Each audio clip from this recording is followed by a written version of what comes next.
Ms. Woods, you may begin your questioning.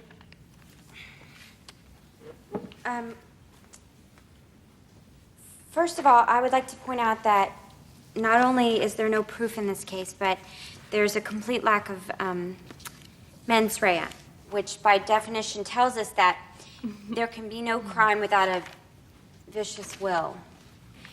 I am aware of the meaning of mens rea. What I'm unaware of is why you're giving me a vocabulary lesson when you should be questioning your witness. Yes, Your Honor. Miss Wyndham, when you arrived back at the house, was your father there? Not that I saw, but like I said, I went straight upstairs to take a shower.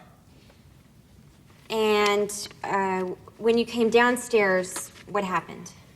I saw Brooke standing over his body, drenched in his blood.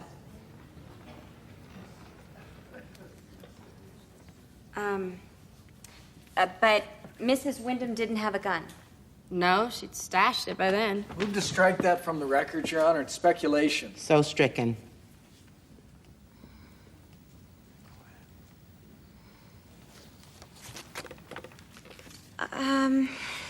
Miss Wyndham, did you hear a shot fired? No, I was in the shower. Okay.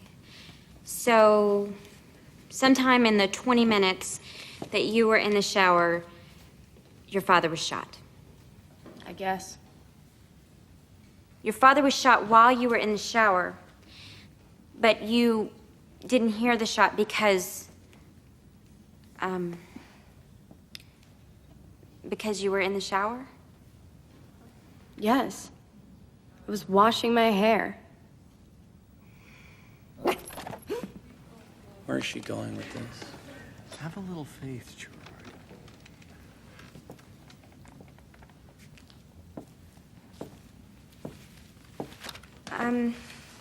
Miss Wyndham, what had you done earlier that day? I got up, got a latte, went to the gym, got a perm, and came home. Well, you got in the shower? I believe the witness has made it clear that she was in the shower.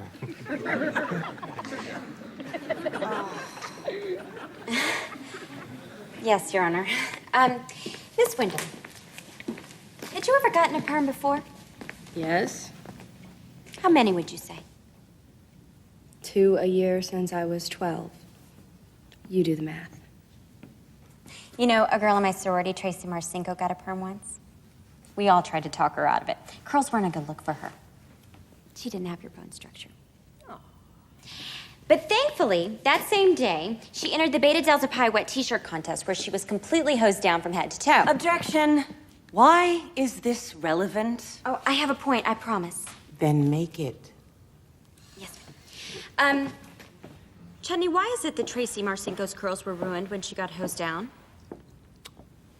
Because they got wet? Exactly. Because isn't it the first cardinal rule of perm maintenance that you're forbidden to wet your hair for at least 24 hours after getting a perm at the risk of deactivating the ammonium thioglycolate? Yes. And wouldn't somebody who's had, say, 30 perms before in their life be well aware of this rule? And if, in fact, you weren't washing your hair, as I suspect you weren't because your curls are still intact, wouldn't you have heard the gunshot? And if, in fact, you had heard the gunshot, Brooke Wyndham wouldn't have had time to hide the gun before you got downstairs, which would mean that you would have had to have found Mrs. Wyndham with a gun in her hand to make your story plausible. Isn't that right? She's my age. Did she tell you that? How would you feel if your father married someone who was your age? You, however, had time to hide the gun, didn't you, Chutney? After you shot your father. I didn't mean to shoot him. I thought it was you walking through the door. Order, order! Order! Oh my God. Oh my God. Oh my God. Bailiff, take the witness into custody where she will be charged for the murder of Hayworth Wyndham. In the matter of the state versus Brooke Wyndham, this case is dismissed. Mrs. Wyndham, you're free to go.